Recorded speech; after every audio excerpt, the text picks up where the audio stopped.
para todos.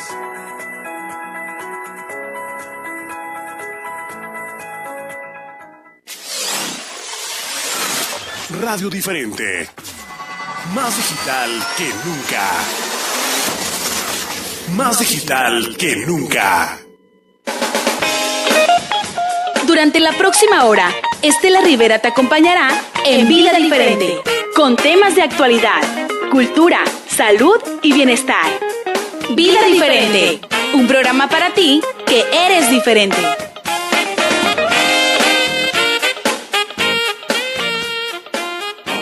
Hola, hola, muy buenos días, ¿cómo están? Les saluda Estela Rivera. Estamos comenzando Vida Diferente en este día miércoles 18 de abril y pues es un gusto estar nuevamente acá con ustedes, todos los que están del otro lado de la cámara, del otro lado de la computadora, del teléfono, el teléfono inteligente, igual como aquí en cabina. Moni, muy buenos días. Muy buenos días, yo también fascinada de volverte a tener en cabina, ya de unos días que estuviste de reposo.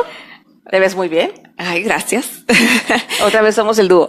Ándale. Y pues, regresando aquí acompañando pues a Moni, porque ella es la que trae el tema, y a nuestra invitada del día de hoy. Así que aquí voy a estar también, participando. Y aprendiendo, porque es muy importante que las mujeres conozcamos nuestros derechos, Estela, lo que tenemos en lo que nos beneficia.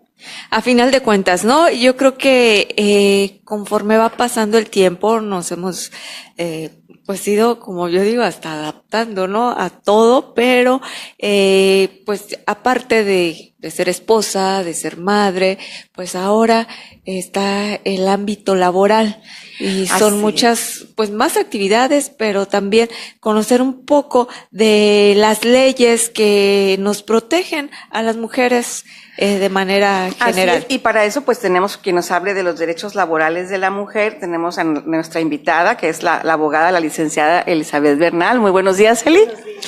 Bueno, al micrófono, por favor. Un poquito más. Bienvenida. Gracias. Otra vez nos da gusto tenerte en cabina. Gracias, buenos días. Y pues en México un mayor número de mujeres se integra a la fuerza trabajadora en empleos formales y bien remunerados. Lo que yo sé, que ya en el 96% de las mujeres pues ya trabaja en México, ¿no, Eli? Sí. Pero ¿qué hay respecto a las desventajas con los hombres? Bueno, pues son muchísimas. La verdad es que jurídicamente hablando, ahí la legislación laboral contempla una situación de igualdad para los hombres y para las mujeres, laboralmente hablando. Y el único capítulo especial que contempla para el caso de las mujeres es el relacionado a la maternidad, es decir, es una circunstancia particular de la mujer o que cursa la mujer, y que dado que es así, bueno, pues la protege de manera particular a través de un capítulo especial en la Ley Federal del Trabajo, en donde establece condiciones especiales y particulares para las mujeres que están en un periodo de embarazo. Pero es la única circunstancia en donde distingue a la mujer respecto del hombre. Por lo demás, los considera iguales y les considera los mismos derechos en uno y en otro caso. No hay distinción en razón del género, digamos. Pero siempre se ha sabido, o sea, eso de que siempre hay la lucha, ¿no, Estela? Pues es que lo dijo muy bien la licenciada, se considera, pero ya en el campo, pues vemos que no se lleva a cabo, ¿no? Bueno, lo que pasa es que la realidad de la mujer, como todas sabemos, bueno, ahora también han cambiado mucho los tiempos. Digo, ahora los hombres, también hay más hombres más involucrados también en el cuidado de los hijos, en el cuidado del hogar. Por ejemplo, yo tengo varios casos en el despacho en donde ha aumentado para ellos, por ejemplo, la guardia y custodia exclusiva de los hijos. Que antes no me pasaba esto, por ejemplo, y ahora sí. Ahora tengo algunos casos en donde los papás me piden que reclame la guardia y custodia de los hijos para ellos y le determinen a la mamá un régimen de visitas, porque la mamá, dado que está muy entregada a su trabajo, dicen ellos, ya no cumple con la casa, dicen ellos, sale temprano, llega muy tarde, ya no cuida igual de los hijos, y empiezan a haber problemas en el hogar porque no logran conciliar esta circunstancia. Y entonces, como la mujer que antes era concebida más en un rol muy conservador de casa, ahora la vemos trabajando también en puestos incluso de alta jerarquía o cuestiones así, pues a veces los señores sienten un desequilibrio en su casa, que digo es válido porque quizá uno se casa pensando en un esquema y cuando el esquema no le da, pues ya no le gusta. Claro. Digo, rompe su esquema la realidad y entonces tengo algunos casos donde me han solicitado, por ejemplo, la guardia y custodia exclusiva en favor de ellos. Y también tengo un solo caso hasta el momento, en donde una señora me ha dicho, sí, por mí está bien que se queden los hijos. O sea, han cambiado mucho los tiempos. Pero también le puede pedir el esposo a la esposa pensión. Sí, claro. Por supuesto que sí. La pensión alimenticia es un derecho en favor de los menores. No es en favor, sino que es una obligación. O sea, no es en favor de la mujer, es en favor de los hijos. No, en favor de la mujer puede darse bajo ciertas condiciones o bajo ciertas circunstancias. Por ejemplo, cuando la mujer nunca ha trabajado. En el caso de un matrimonio tradicional donde la mujer siempre se ha dedicado al cuidado de los hijos, donde en determinado momento puede darse un rompimiento, y ella nunca ha trabajado, bueno, si estamos hablando de una mujer que tiene a lo mejor 8 años cuidando a sus hijos, 10 años cuidando a sus hijos, aunque la legislación no impone un número de años, lo que trato de ejemplificar es que si ella tiene cierto tiempo cuidando a sus hijos, bueno, va a ser muy difícil para ella incorporarse al mercado laboral. Es una persona que ha estado enfocada al cuidado de sus hijos y que además ha desempeñado una labor no remunerada en su hogar. Pero no tiene, digamos, las actualizaciones, no tiene la experiencia laboral que en muchos casos le van a pedir.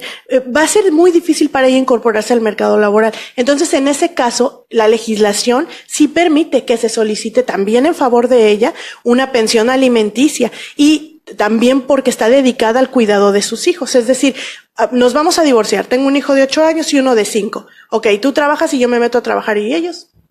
¿Quién los va a cuidar? ¿Por qué? Porque tú y yo nos divorciamos. No, entonces, este esquema donde ella está dedicada al cuidado de los hijos continúa, si es que es la voluntad de la mujer, ¿verdad? Porque también hay otras mujeres también que buscan y encuentran la forma de incorporarse de inmediato al mercado laboral y buscan opciones para el cuidado de sus hijos como guarderías, como cuidadoras en casa. O sea, hay varios esquemas, ¿no? Tanto como situaciones se dan en la realidad. Entonces, sí, también a tu pregunta, lo que me decías sobre si la pensión alimenticia también puede darse en favor de un hombre, por supuesto que sí. Si el hombre tiene la custodia de los niños, es decir, si él logra que el juez determine que los niños es más beneficioso para ellos que vivan con su papá, que vivan con su mamá, porque ella, no sé, trabaja mucho o no tiene el deseo, no tiene el tiempo, y ella, aún más si ella está de acuerdo, bueno, pues entonces el juez dice, eso no te quita tu obligación, mamá, máximo que eres mamá trabajadora, no te quita la obligación también de cooperar para la subsistencia de tus hijos y en consecuencia te establezco una pensión alimenticia en favor de esos menores, en favor de los menores, que la cobre el papá como tutor de esos menores o como persona a cargo de su custodia. Bueno, pues él la cobra y él la administra y él les provee a los menores con esa pensión. Pero sí, es cierto, a ella le pueden intervenir. Yo tengo un par de casos donde lo acabo de hacer, donde el papá me ha solicitado la custodia de los niños en su favor y he solicitado la intervención del salario de la mamá trabajadora. El juez se lo intervino en cierto porcentaje y lo decretó en favor de los menores que viven con el papá. ¿Sí? Mira. Y es igualdad, queríamos igualdad. Igualdad. Sí. Sí, ahí, y ya ves que por ahí andaba un meme y era un meme de un papá que decía que no había, que dónde estaba la igualdad y la equidad, porque por lo general son muchas horas o días para la mamá en este caso, así y para el papá menos, y si la mamá estaba de buenas también. En esa parte que desafortunadamente también existe a la hora de la separación, del divorcio. Ya sabes que los hijos pues juegan un papel muy importante, como que se convierte en el trofeo de ambos. O peor, en arma. Ándale. ¿Qué pasa si, por ejemplo, papá o mamá no cumplen? En este caso también con lo que es la pensión o la manutención o los tiempos. Bueno, hay un delito en en el Código Penal para Baja California Sur, en el artículo 207, que configura el incumplimiento de la obligación alimentaria como un delito por parte de la persona que tiene el deber de cumplir con esa obligación. Y el tipo penal dice que aquella persona que incumpla con el deber de proporcionar alimentos a las personas con quien tenga esa obligación legal, se le impondrán ciertos años de prisión. No tengo la penalidad en este momento en la mente, pero esa es la conducta. La conducta es incumplir una obligación de proporcionar alimentos a la persona con quien tenga esa obligación, y no se requiere resolución judicial. De hecho, el tipo penal es explícito al señalar que no se requiere declaración judicial, no requiere una resolución judicial que diga que incumplió la pensión. No basta con que la incumpla en los hechos, de hecho, ¿verdad? Para poderle pedir al Ministerio Público que abra una investigación y después un proceso judicial para sancionar esta conducta penalmente. Y en el caso de que se queden sin trabajo, un ejemplo. Bueno, el Código Civil establece que la pensión alimenticia se dará de conformidad con la capacidad del que debe darla y la necesidad del que la requiere. Uh-huh. Entonces, el juez debe hacer un estudio integral para ver cuáles son las posibilidades del que debe darla y las necesidades del que debe recibirla. Y en función de esa proporcionalidad, establecer una pensión alimenticia. Es decir, nadie está obligado a lo imposible. Sin embargo, si es cierto de que mi obligación no cesa porque yo no tenga trabajo. Ahí no aplica debo, no niego, pago, no tengo, no. Se pone usted a conseguir. Claro. Los niños no van a dejar de comer. Así es. Entonces, consiga usted trabajo, pero el juez deberá analizar las circunstancias en las que yo me quedé sin trabajo. Por ejemplo, he tenido casos en donde los señores se enojan tanto porque les intervenimos el salario que renuncian. Y dice, sí, porque tienen 2 empleos. A lo mejor tuve un caso de un arquitecto que tenía su consultoría como arquitecto y laboraba además dentro de una empresa. Entonces tenía su salario aquí por la empresa y en su consultoría. En su consultoría los ingresos eran manejables, digamos, porque son ingresos que su contador le ayuda a organizar y que entonces él sabrá cómo los declara. Pero la empresa, bueno, los ingresos son fijos. Entonces nosotros intervenimos el salario de la empresa por lo pronto, solicitando al juez que se hiciera el estudio integral del estudio de arquitectura que él tenía, así es, de su empresa, que hiciera un estudio integral para llegar a sus posibilidades reales, a las posibilidades reales que él tiene y no a los ingresos que solo declara. Para esto se puede estudiar incluso sus tarjetas de crédito, se puede solicitar informes al banco. Tengo otro caso en donde el papá, por ejemplo, dice que él gana 1,000 pesos a la quincena y eso es lo que declara y pone recibos de nómina de que gana 1,000 pesos a la quincena, pero nosotros solicitamos informes a un banco en donde él tiene tarjetas de crédito para que nos informara, que nos diera un informe del último año de sus movimientos bancarios. Y entonces él, por ejemplo, tiene una tarjeta Oro Bancomer. Entonces, con 1,000 pesos a la quincena no te dan una tarjeta Oro. Entonces, en los estados de cuenta se refleja que su capacidad real es mayor a lo que está declarando y el juez impone la pensión alimenticia en función de las posibilidades reales y no del ingreso declarado, o así lo debe de hacer. Y si dejé de trabajar, por ejemplo, 3 meses y luego ya volví, tengo que pagar esos 3 meses que no le di.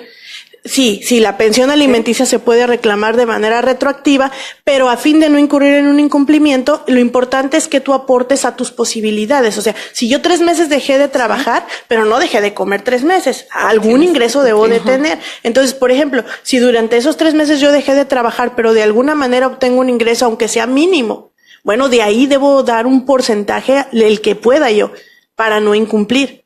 Y entonces ya cuando mis posibilidades mejoren o aumenten o vuelva a tener un trabajo más estable, pues volver a aumentar mi porcentaje. Licenciada, cuando se refiere a intervenir, sí. O sea, quiere decir que la empresa te quita, sí, cuando se retiene inicia el sueldo. Sí, cuando se inicia un proceso para obtener la aportación que el progenitor, llámese hombre o mujer, ¿sí? Papá o mamá, está obligado a dar para sus hijos, ¿sí? Nosotros solicitamos al juez, cuando ya tenemos conocimiento de cuál es su fuente de trabajo, solicitamos al juez que entre que sí y entre que no, mientras dure el juicio, como medida provisional urgente, porque está en juego la subsistencia de un menor, gire un oficio a la empresa donde trabaja el papá o la mamá y intervenga cierto porcentaje que nosotros calculamos en función de cuántos hijos son, si la mamá labora, si no labora, la edad de los niños, los gastos que tiene. Entonces, un porcentaje que puede ser del 20, del 35, del 40%, el máximo legal es 60%, pero bueno, le pedimos al juez que intervenga cierto porcentaje del salario del papá deudor o de la mamá deudora, para lo cual le pedimos que gire un oficio a la fuente de trabajo para que, en primer término, la fuente de trabajo le informe al juez a cuánto ascienden las percepciones totales y sin descuentos del padre o la madre deudora.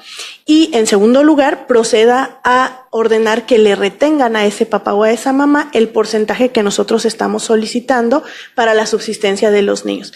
Entonces, el juez, sin dilaciones, lo va a hacer de inmediato, porque aquí lo único que el juez tiene que verificar es que haya una obligación de dar, como sería con el acta de nacimiento. Tengo un acta de nacimiento donde tengo un menor y aquí está el reconocimiento del padre, ahí está la obligación. Listo, el juez no pregunta más, gira el oficio de inmediato, se hace, en la empresa le retienen, en su recibo de nómina, el papá o la mamá va a ver que viene percepciones totales, tanto, descuentos, su casa del Infonavit, lo que sea, y abajo va a decir pensión alimenticia 30%, y ahí es donde él se va a dar cuenta que algo le está pasando y se va a ir a enterar de su proceso. Y como dices, a mí se me pusieron un corte, pero, o sea, ahora sí me quedé, igualdad, queríamos igualdad también en la ley, pues, ¿no? Si alguien tiene alguna duda, una pregunta, y no la puede hacer a través del Facebook Live, y ahorita vamos a conocer un poco más de estas leyes que protegen a la mujer. Vamos a pausa y regresamos con más. O sea que, Estela Rivera y sus invitados tienen mucho que decir. No te desconectes. En Construrama Aceros y Cementos, ¡qué fácil es construir con Coppel! Ahora con tu tarjeta Coppel puedes comprar materiales para construcción hasta 20,000 pesos a crédito. Sí, lo escuchaste bien. Con la misma tarjeta con la que compras muebles, ropa o zapatos. Con Coppel y Construrama Aceros y Cementos, construir es fácil. Visítanos en la calle Ampliación a la Pista Aérea en la colonia Lomas del Sol o llámanos al teléfono 173-2027. Construrama Aceros y Cementos. Un encuentro con la información objetiva y responsable. Un espacio abierto para el análisis, debates y entrevistas con los que generan las noticias. Hablemos claro. Conducido por Gastón Montaños. Acompáñanos los miércoles en punto de las 5 de la tarde por la señal digital de radiodiferente.com. Una radio para todos. Hablemos claro. Al nacer, nuestro corazón late, con fuerza, con esperanza, con vida. Imagina. Y conforme vamos creciendo, cada vez que vemos, oímos, pensamos o hacemos algo malo, o cuando vemos que otro lo hace y nosotros no hacemos absolutamente nada, un poco de nuestro corazón se convirtiera en un grano de arena. Simple y pequeño grano de arena. Parece nada. Creceríamos pensando que toda esa maldad, corrupción, no nos afecta. Pero con el paso del tiempo, terminaríamos con un corazón de piedra. Un corazón que ya no disfruta, ya no ríe, ya no ama. Un corazón muerto, en vida, muerto. Lo bueno de todo esto es que solo es un ejercicio para imaginar y que cada día podemos decidir qué hacemos para que cada día nuestro corazón lata con fuerza, con esperanza, un corazón vivo. Radio Diferente. Mensajes con vida en una radio viva. Promoviendo la verdad, porque la verdad nos hace libres. Estela Rivera quiere leer tus comentarios sobre nuestro tema. Escríbenos en nuestra transmisión en vivo en Facebook. ¿Escuchas? Vida Diferente.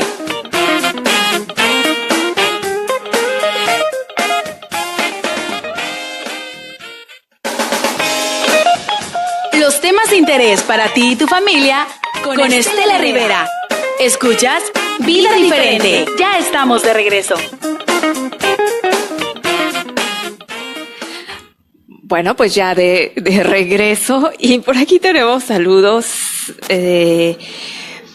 de Juana Amada García, nos dice muy buen tema, saludos Esther y Moni. Muchas Y gracias. para Gerardo Isaac también nos dice, ya se volvió el tema pensión alimenticia. Pues por ahí nos quedamos. Nos enrolamos. Nos enrolamos, pero no, vamos a regresar a lo que es, pues, las garantías más que nada, ¿no? Así es, las garantías laborales de la mujer. Bueno, como les decía, hay un capítulo especial para las madres trabajadoras, ¿sí? Relacionado principalmente con la maternidad, ¿sí? Y bueno, lo que señala básicamente es que las madres durante su periodo de maternidad no deberán realizar labores insalubres, digo nunca, ¿verdad? Pero especialmente durante el periodo de maternidad se debe cuidar que no realicen labores insalubres, labores pesadas. Y en cuanto a sus derechos, pues ellas durante el embarazo, si ellas realizan o si su labor consiste en realizar algún trabajo ¿Pesado? Por así ejemplo, es. las camaristas. Por ejemplo, una persona que realiza un trabajo pesado y que está embarazada puede solicitar provisionalmente su cambio de área, por ejemplo, debido a que está embarazada para no poner en riesgo su embarazo y se le tendría que conceder por esa razón. Esa es una garantía que ella tiene. Mira, muy bien. O sea, no simplemente hasta que ya sales a la incapacidad. No, por supuesto que no. O sea, en cuanto yo sé que estoy embarazada y que yo sé que mi labor que realizo cotidianamente es pesada, debo de hecho solicitar. Pues si mi soy, cambio como de decía área. Estela, un ejemplo, soy camarista, puedo ir a recursos humanos y decir, me estoy embarazada, no puedo cargar Así el es. carrito, está Así muy es. pesado, Así es. en ese tiempo me pueden poner mientras en otra área. Así es. Puedo, es mi derecho. Así es mi derecho y se lo tendrían que conceder.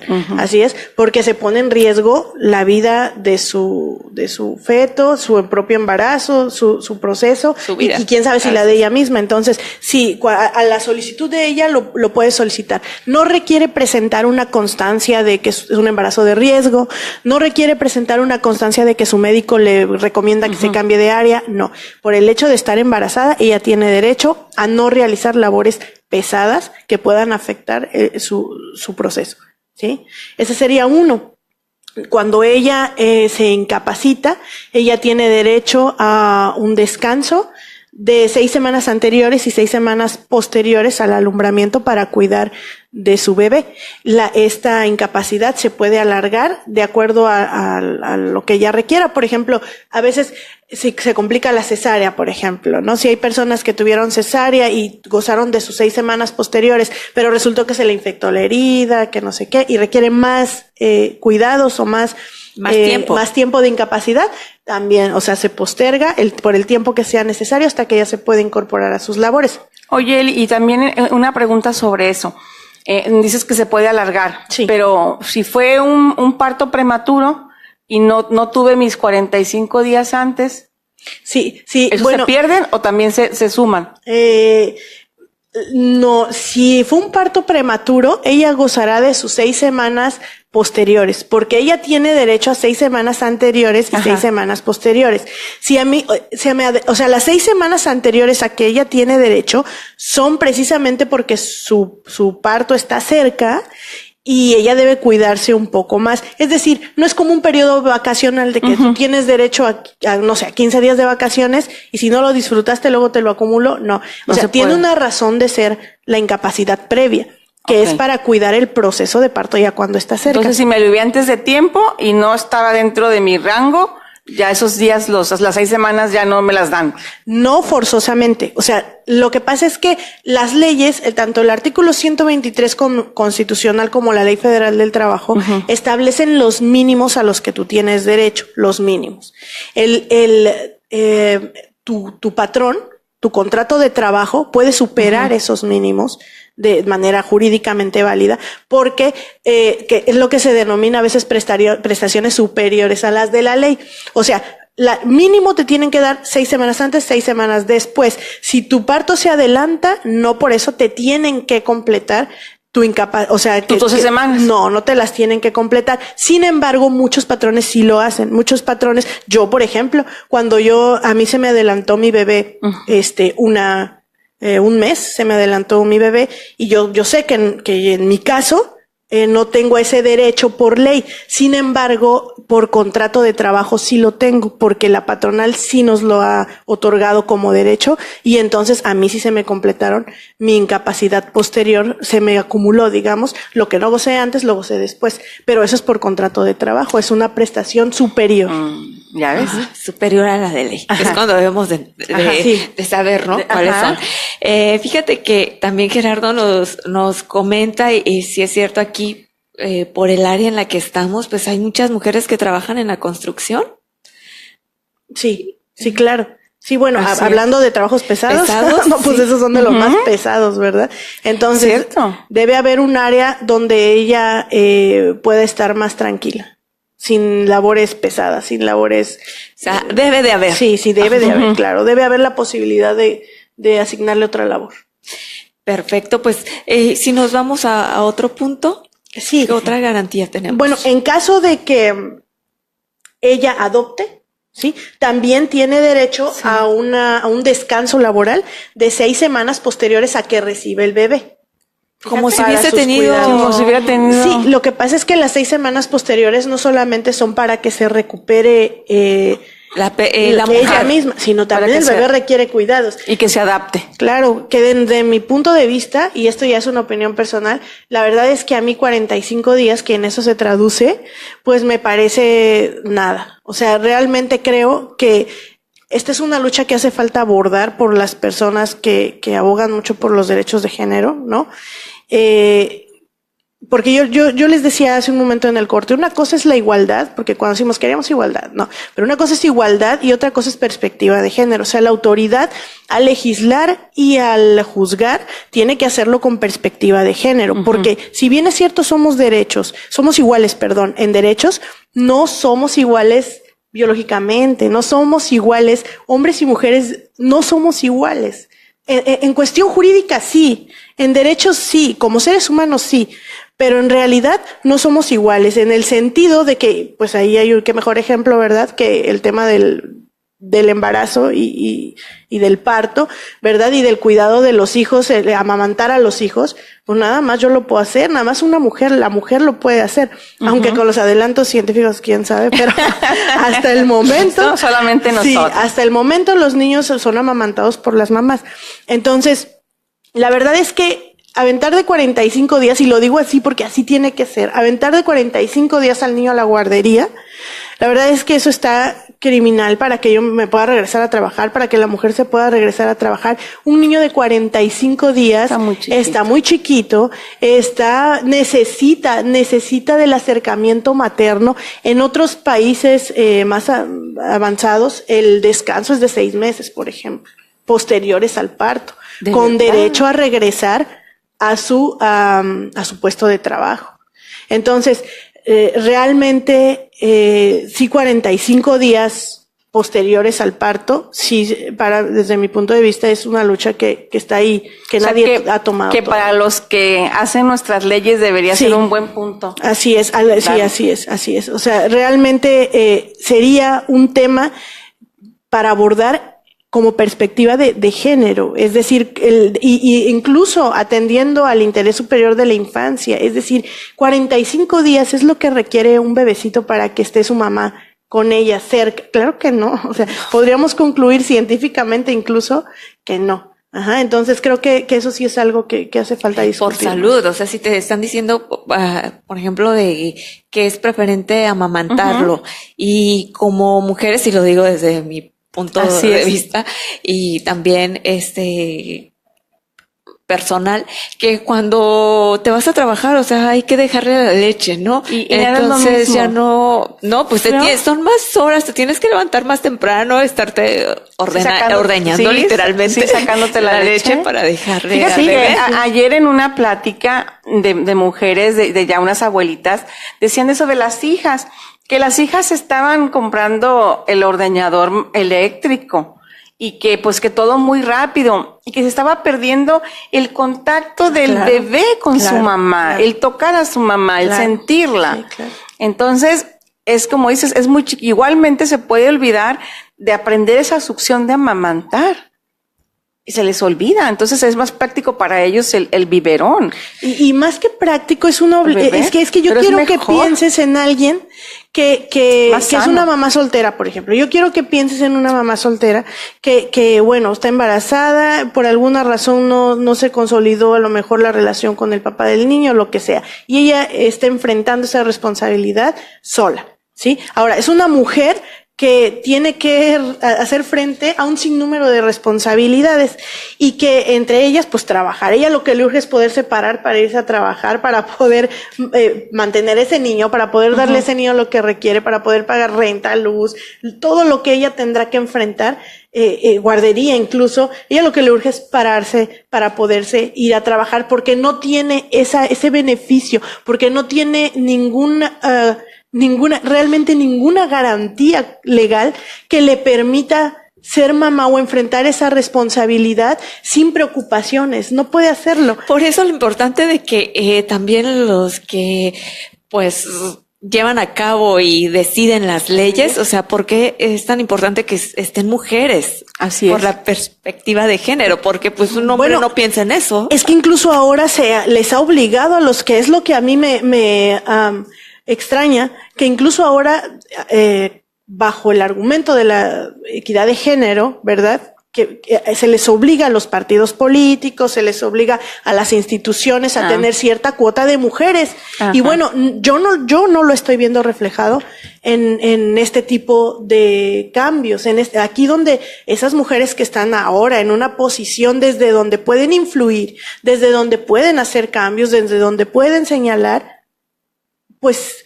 este tipo de cuestiones que tienen que ver con cuestiones ignoradas, quizá porque cuando ellas no estaban, ¿verdad?, los señores pues ni por acá se les pasa por la cabeza todo este tipo de cuestiones que lo vivimos nosotros o nosotras, ¿verdad?, es todo el tiempo. O mujeres que pues no han tenido hijos tampoco, también, entonces como que no han vivido ese proceso, claro, y no lo toman tan importante, ¿no? Tengo otra pregunta por aquí. ¿Qué tan cierto hay que a los hombres pues también se les dé unos días pues, cuando su esposa tiene sus hijos? Sí, tienen derecho a una licencia de paternidad, que esto es producto de una reforma reciente de 2012.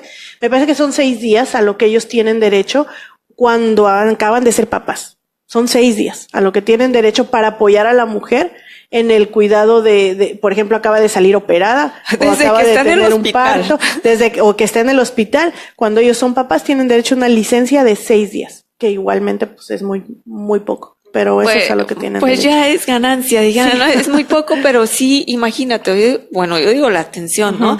De que no te dan permiso de salir, o que si sales te descuentan el día. Sí, no debes decir. Entonces mi mujer se alivió y tengo que ir al hospital, tengo que cuidarla, entonces son 6 días. Así es, con goce de sueldo. Con goce de sueldo. Así es. Sí, igualmente, si tú estás de incapacidad por maternidad, tienes derecho a tu salario íntegro. Pero si tu incapacidad se extiende después de 6 a 6 semanas posteriores que te dieron, solo tendrás derecho al 50% de tu salario. Después de las 6 semanas. Después de las 6 semanas. Que es ahí donde hay que poner el dedo y decir, no, o sea, ¿por qué? ¿Por qué la mitad? Porque la mitad si estoy en la misma situación en la que estaba, es decir, incapacitada. Sí. Y ahora el bebé requiere de más cosas aparte. Ahora, y aparte vas a dejar de trabajar y vas a recibir la mitad de tu sueldo, ¿cómo le vas a hacer para cumplir tus necesidades básicas? Por eso es que las mamás todas ahí envueltas en vendas y como pueden y anestesiadas se paran para ir a trabajar. Oye, a mí también algo que me dejaron aquí como para preguntarte sobre lo que nosotros tenemos en cuestión de exigir que nos den seguro en nuestro trabajo. No, bueno, esa es una obligación para todos los trabajadores, independiente de que sean mujeres. Sí, el patrón tiene la obligación de brindar servicios médicos a los trabajadores. No tiene que ser el IMSS, pero sí tiene la obligación de cubrir los servicios médicos a los trabajadores. Hay patrones que inscriben a los trabajadores mediante convenios, por ejemplo, en servicios privados. Okay. Por ejemplo, hay algunos trabajadores que presentan la factura de los servicios médicos que utilizaron y el patrón se los reembolsa. Por ejemplo, esa es una forma. Es decir, el trabajador tiene derecho a servicios médicos y a seguridad a seguridad social, a seguridad social que se traduce en los servicios médicos y a la vivienda que puede ser el Infonavit. Que si no me da seguro social no importa, pero si me da un seguro servicio médico, atención médica, y eso tiene que venir en mi contrato de trabajo. Tengo siempre que exigir mi contrato de trabajo. Mira, algo que es bien importante que entendamos es que la legislación laboral, y esto es algo que me gusta mucho, esta pequeña introducción, que es algo que siempre me gusta mucho explicar, es que normalmente cuando uno celebra un contrato, lo que priva en el contrato es la voluntad de las partes que se contratan. Es decir, yo a qué me quise contratar y tú a qué te quisiste contratar. Pero no en materia laboral. En materia laboral no es así porque el legislador federal ha reconocido que las partes que intervienen en ese contrato no son iguales. Es decir, el patrón, la parte patronal, tiene un poder innegable económico, ¿verdad? Como dueño de la fuente de trabajo, que oferta la posibilidad de que tú labores con él. Y el trabajador, además de su fuerza de trabajo, lo que tiene es su necesidad. Entonces, este trabajador que está compelido por una necesidad de trabajar y de obtener un sustento para él y para su familia, puede verse forzado a aceptar condiciones desfavorables, ¿verdad? Por tener una subsistencia. Entonces, sí hay una desigualdad de hecho. Por lo tanto, la Ley Federal del Trabajo no se encarga de regular como tal el derecho del trabajo. Sí, pero con la finalidad de equilibrar esa desigualdad entre patrón y trabajador, que sí existe. Por eso dice que la Ley Federal del Trabajo se dice que es protectora de los trabajadores. Y no es tanto así, sino que equilibra la desigualdad que existe entre las partes, entre patrón y trabajador. Esto te lo digo porque todas las medidas que hay en la Ley Federal del Trabajo son encaminadas a evitar los abusos que pudieran darse de la parte patronal. Entre ellas, tú no tienes que celebrar un contrato de trabajo. Es decir, el legislador ha dicho, bueno, la prestación del servicio tiene los mismos efectos que la celebración del contrato. Es decir, basta con que tú prestes un servicio para que se configure la relación laboral. No tienes que haber firmado un contrato. Ahora, claro que la ley sí dice, lo mejor es que firmes un contrato, pero la falta de esta formalidad le será imputable al patrón. Entonces, ¿de dónde voy a tomar yo tus condiciones de trabajo, tu horario, tu jornada, tus obligaciones, si no tienes contrato de trabajo, si no tienes por escrito un contrato de trabajo? Pues la tomamos de los hechos. Ven, trabajador, ¿a qué horas entras? ¿A qué horas sales? ¿Cuánto ganas? ¿Cuántos días descansas? ¿Cuál es tu jornada? De los hechos, ahí está tu contrato de trabajo. Ni siquiera tiene que ser verbalizado mediante ponernos de acuerdo, sino que las mismas circunstancias en que tú te desempeñas generan tu contrato de trabajo. Me explico, sin que esté en un papel. Entonces, ¿qué pasaría ante un trabajador que reclame algún derecho que le está haciendo falta o que no le están respetando? Bueno, imaginemos una situación en donde acude con la autoridad laboral, por ejemplo, y le dice, es que a mí no me están dando seguro social. La autoridad laboral nunca jamás en la vida le va a decir, a ver, compruébamelo. No, va a llamar al patrón y le va a decir, ¿le estás dando seguro social? Compruébamelo. Dame su alta del IMSS. ¿Sí? Es al patrón a quien obliga a comprobar que el patrón respeta todos los lineamientos de la Ley Federal del Trabajo.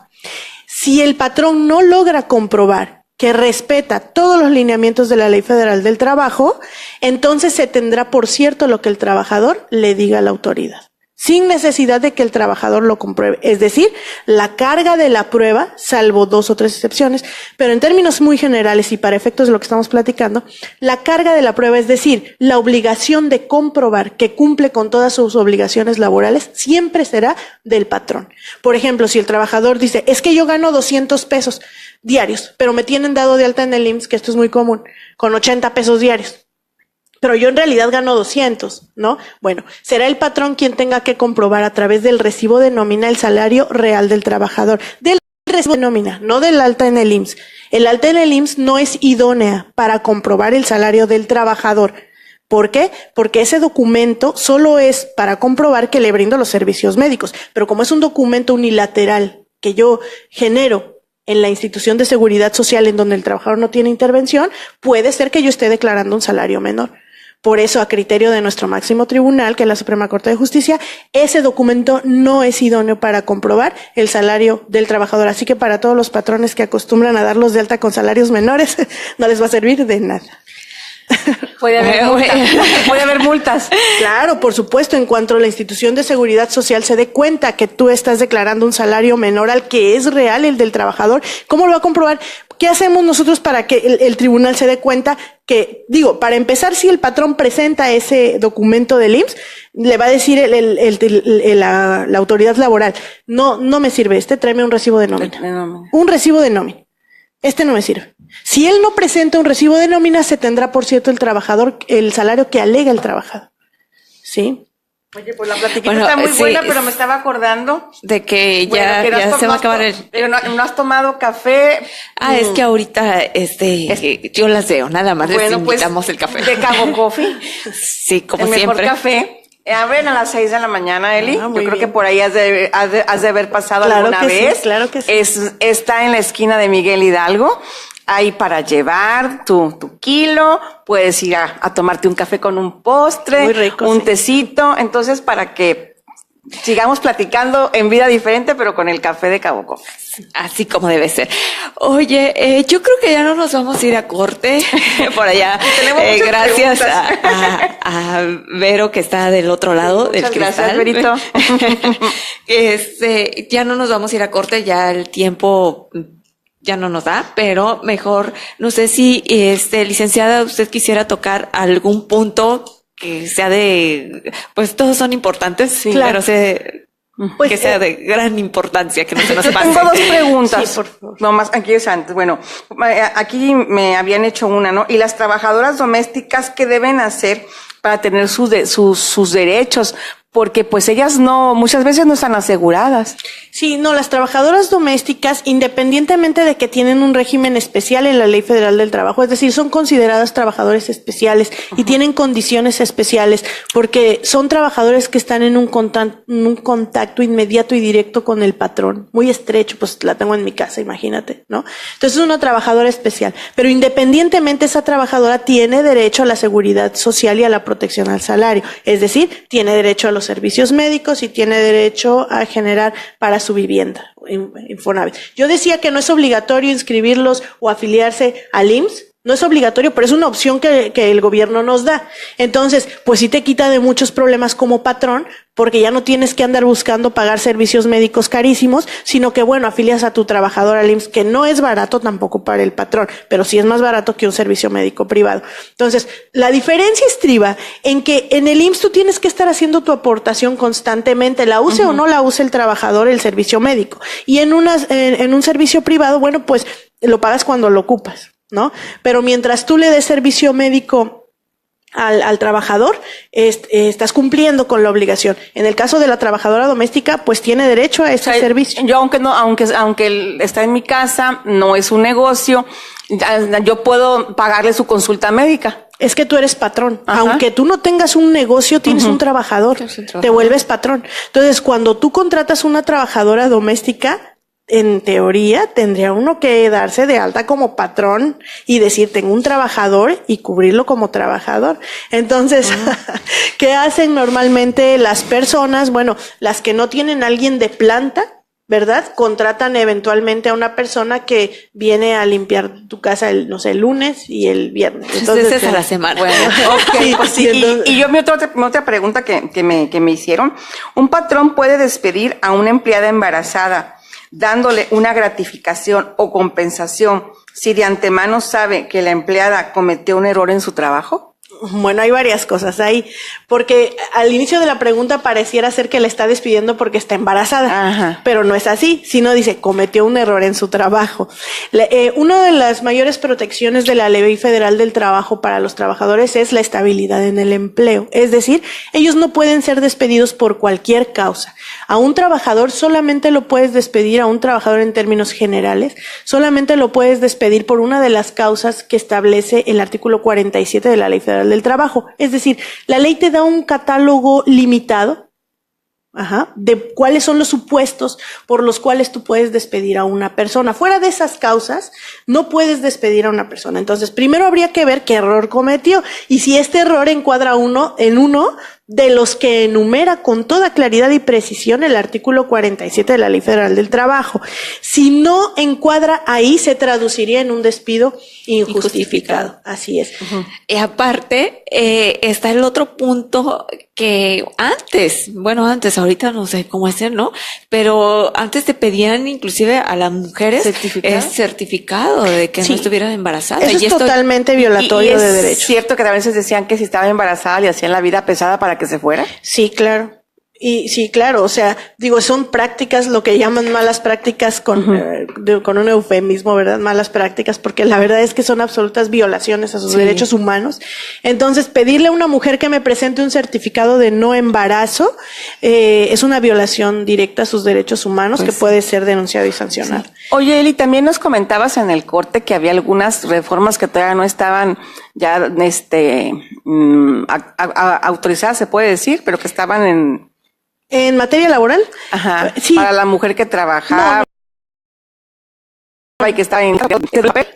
No. La reforma laboral que está actualmente, pues en proceso. Podríamos decir, en cuanto al derecho sustantivo, que es los derechos en sí, que establece la ley para los trabajadores, no tenemos información cierta, dura, concreta, de que se haya modificado ni en qué términos. No. La reforma que está en materia laboral es en relación con el procedimiento y las autoridades que se encargan de tramitarlo. Es decir, actualmente se considera que las juntas de conciliación y arbitraje, que son las autoridades encargadas de ventilar los conflictos de orden laboral, ya no están funcionando adecuadamente. Entonces, o por alguna razón se está decidiendo transformarlas en juzgados propiamente, ya no juntas de conciliación y arbitraje. La Junta de Conciliación y Arbitraje tiene una conformación tripartita en donde participa un representante del gobierno, un representante de los trabajadores y un representante de los patrones para dictar la resolución del conflicto. Es decir, por ejemplo, a ti te despiden, demandas, tu juicio transcurre en todas sus etapas y al llegar al final para decidir quién ganó y quién perdió, se juntan estos tres representantes, el representante del gobierno, que es el presidente de la Junta de Conciliación y Arbitraje, de la Junta Especial correspondiente, el representante de los trabajadores, el representante de los patrones, y ahí se discute el proceso y se dicta la resolución final, que en materia laboral se llama laudo. Entonces, esta conformación a través de una reforma que sí ya se dio, se está migrando a una forma de juzgado. Ya no va a ser una junta, sino va a ser un juzgado con un juez, con un secretario de acuerdos, con un personal, igual que cualquier otra materia donde tenemos juzgados, ¿verdad? Que va a decidir en materia laboral, ya no juntas, sino juzgados propiamente. Ya hay un avance. Esto va a impactar, bueno, no lo sé, no sé si se puede considerar un avance, habría que ver, ¿no? Habría que verse cómo va a quedar la reforma. Que aparentemente son avances. Sí, y que no habría son que avances. ver. Tal vez sí, pero tal vez no, así es. Esto va a impactar más que nada procesalmente hablando, ¿sí? Es decir, la forma de tramitar un juicio laboral, no tanto sustantivamente, porque si nosotros decimos que el derecho es, que el trabajo es un derecho y un deber social, por ejemplo, y que no es artículo de comercio, que esto lo dice la Ley Federal del Trabajo, bueno, pues ahí tenemos el sentido y naturaleza del derecho del trabajo, que no puede variar por una reforma, porque estamos hablando de su sustancia, estás hablando de su sentido, de su finalidad, de su forma, de su conformación, del derecho del trabajo. Si tú dices, el trabajo es un derecho y un deber social, no es artículo de comercio, bueno, mediante una reforma no le puedes variar su naturaleza intrínseca, pero procesalmente hablando, ¿verdad? Sí puede haber un cambio, que es lo que hay. O sea, lo que estoy tratando de decirte es que el derecho de trabajo es un derecho social, es un derecho especial, es un derecho diferente y autónomo que obedece a reglas diferentes porque su naturaleza es diferente, su naturaleza es humana, es social, ¿sí? No obedece a las reglas en general de otras materias. Es un derecho autónomo. Eso no puede ser trastocado por un criterio, sino su naturaleza es intrínseca y propia de este derecho. Pero sí se está reformando procesalmente hablando, es decir, cómo vamos a tramitar los conflictos laborales. Ya no los vamos a tramitar ante la Junta y el proceso todavía no se determina, es decir, todavía no tenemos publicadas las reformas procesales. ¿Cómo vamos a tramitar el conflicto? Tengo yo conocimiento de que la barra de abogados, porque fue noticia nacional, interpuso un juicio de amparo por la omisión del legislador que determinó modificar las juntas y hacerlas migrar a juzgados y luego no ha hecho el procedimiento para ver ahora cómo vamos a tramitar los conflictos laborales y este amparo está interpuesto por una omisión legislativa. Habrá que ver qué prospera. Pues hay muchísimo que aprendimos el día de hoy. Eli, muchas gracias. Cosas pendientes también. Yo creo que nos digo dentro de otra. Sí, porque fíjate que hay un punto que también ahorita se habla mucho de manera, pues no solamente nacional, en muchos países el estrés laboral también. Claro. Es muy interesante. Y a mí me llamó la atención esto del estrés laboral en la cuestión también de las mujeres, porque no es lo mismo, ¿no? De cuando estás, como te dice, en casa cuidando a tus hijos y aparte trabajas. Creo y que llegas. es más estresante. O sea, son dos trabajos, porque dices, ¿trabajas? No, estoy en mi casa, no. O sea, si en tu casa trabajas más. El tema que tú me mencionabas es relacionado con un criterio de la Suprema Corte de Justicia de la Nación en materia civil, sí, en donde la Suprema Corte ha determinado que la mujer que trabaja en casa y que trabaja fuera de casa realiza dos trabajos, uno remunerado y uno no remunerado. Ese es el criterio del que tú del que estamos hablando. Sí. Pero que a final de cuentas es trabajo. Es trabajo. Sí, no, claro, es un trabajo no remunerado, pero es trabajo. ¿Tienes alguna página, algo si te quieren hacerte alguna consulta? Sí, no tengo una página como tal, la estamos construyendo. Sí, mira, tengo un despacho que está en la Plaza Cristal, que es la plaza que está a un costado de Chedraui, donde está el INE en la planta baja y el agua potable. Ahí me pueden buscar en el despacho 206, ahí está mi oficina y mi número celular es 624-211-8923. Pues ¿algún consejo que le quieras dar a las mujeres en cuestión de lo que vimos hoy? Bueno, a las mujeres y a cualquier trabajador en general, sí, que sepan que la Ley Federal del Trabajo protege sus derechos laborales independientemente de que tengan un contrato o no tengan un contrato. Incluso, aunque hayan firmado un contrato de los que llaman contrato a prueba, un contrato por tiempo determinado, un contrato de esos que se generan simplemente para poner en el ánimo del trabajador una situación negativa en donde él piense que si lo corren ya no puede hacer nada. No, es que firme un contrato a prueba. No importa. La Ley Federal del Trabajo tiene como ilegales ese tipo de contratos y no valen aunque los firme en su empresa. Es irrenunciable los derechos de los trabajadores, aun cuando ellos lo hayan firmado, son irrenunciables sus derechos. Entonces, ellos no deben por ninguna razón detenerse a reclamar sus derechos laborales, ni ellos ni ellas. Pues ahí lo tienen, ¿verdad? Infórmese. Pues nos vamos, los dejamos con la programación de Radio Muchas Diferente. Gracias, Eli. Gracias. Te la gusto en volverte a tener aquí. Gracias. Gracias. Te esperamos en la próxima transmisión de Vida Diferente. Mientras tanto, quédate en la programación de radiodiferente.com. Una radio. Descubre las novedades que Puerto Paraíso Entertainment Plaza tiene para ti y tu familia. Consiéntete con las mejores marcas en calzado, joyería, ropa, trajes de baño, maquillaje y perfumería.